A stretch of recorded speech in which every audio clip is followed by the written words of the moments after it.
મોટાભાગના કિસ્સાઓમાં કોઈ 25, 27, 28 વર્ષની દીકરીને ભગાડી જાય એવું નથી બનતું. 18 વર્ષ ને 1 મહિનો, 19 વર્ષ, 18.5 વર્ષ આવી ઉંમર હોય છે દીકરીઓની. હવે આપણે વિચારીએ કે 18 વર્ષ કે 19 વર્ષની દીકરીને ભગાડીને લઈ જાય તો સૌથી મોટી સમસ્યા એ છે કે દીકરીનું ભણતર બગડે છે. 18 કે 19 વર્ષની ઉંમરની દીકરી હંમેશા કોલેજમાં પહેલા વર્ષ, બીજા વર્ષ કે કોલેજ આસપાસની એની ઉંમર હોય.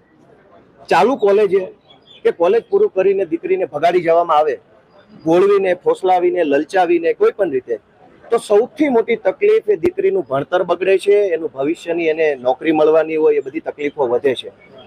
તો દીકરીને ભગાડીને લઈ જાઓ અથવા દીકરી ભાગી જાય એ પ્રશ્ન માત્ર દીકરીના પિતાનો કે એની જ્ઞાતિનો નથી, સરકાર અને સમાજનો પ્રશ્ન છે કે જો દરેક દીકરીઓનું આવી રીતે લગ્ન થશે અને એનું શિક્ષણ બગડશે તો દીકરીનું ભવિષ્ય આંધળું બનશે.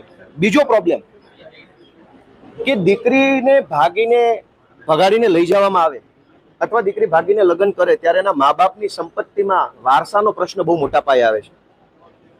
ઘણી વખત એવું બને છે કે જબરજસ્તીથી, દાદાગીરીથી, કાયદાની આંટીઘૂંટીનો ઉપયોગ કરીને મા બાપની સંપત્તિમાંથી હિસ્સો પડાવી લેવાની કોશિશ થતી હોય છે. ઘણી વખત છોકરાની સંપત્તિમાંથી પણ હિસ્સો પડાવી લેવાની કોશિશ થતી હોય. તો ભાગીને કે ભગાડીને જે લગ્ન થાય છે એમાં દીકરાના પરિવારની સંપત્તિ અને છોકરીના પરિવારની સંપત્તિના બહુ મોટા પ્રશ્નો ઊભા થાય છે. કોર્ટ કચેરીના ધક્કા મા બાપે ખાવા પડે છે અને હેરાન થઈ